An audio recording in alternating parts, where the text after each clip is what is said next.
ঘরে বসে মনটা কেমন খাই খাই করছে, কি খাবো বুঝতে পারছো না? চিন্তা নেই, আমি আছি তো। হয়ে যাক না গরম গরম আলুর পরোটা।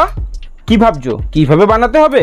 কোনো ব্যাপার না, ঘরে আলু, আটা, ময়দা, আদা, রসুন, পেঁয়াজ থাকলেই হবে।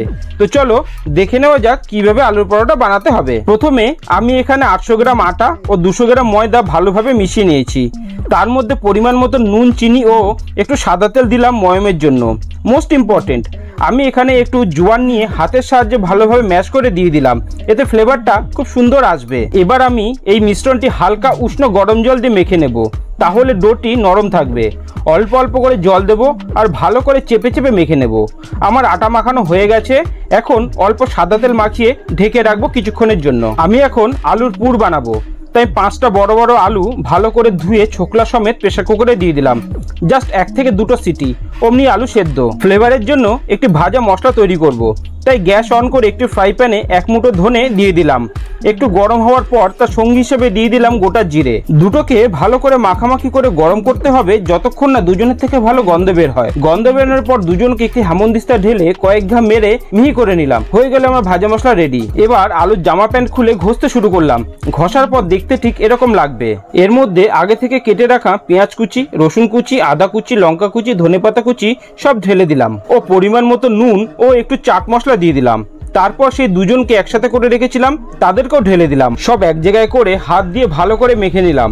মাখা হয়ে গেলে দেখতে ঠিক এরকম লাগবে।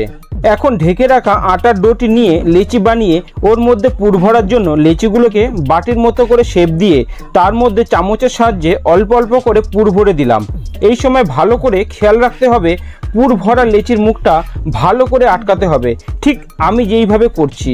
তোমরা চাইলে অল্প করে রুটির মতন বেলে নিয়ে তারপর পুর ভরতে পারো। এইভাবেই আমি সবকটা লেচিতে পুর ভরে নিলাম। এই সম্পূর্ণ রেসিপিটি তৈরি করছে কিন্তু তোমাদের দিদি ভাই। এবার বেলার পালা, তাই চাকির উপর আগে অল্প আটা ছড়িয়ে দিয়ে আমি হাতের অল্প প্রেসার দিয়ে বেলে নিচ্ছি ঠিক এইভাবে।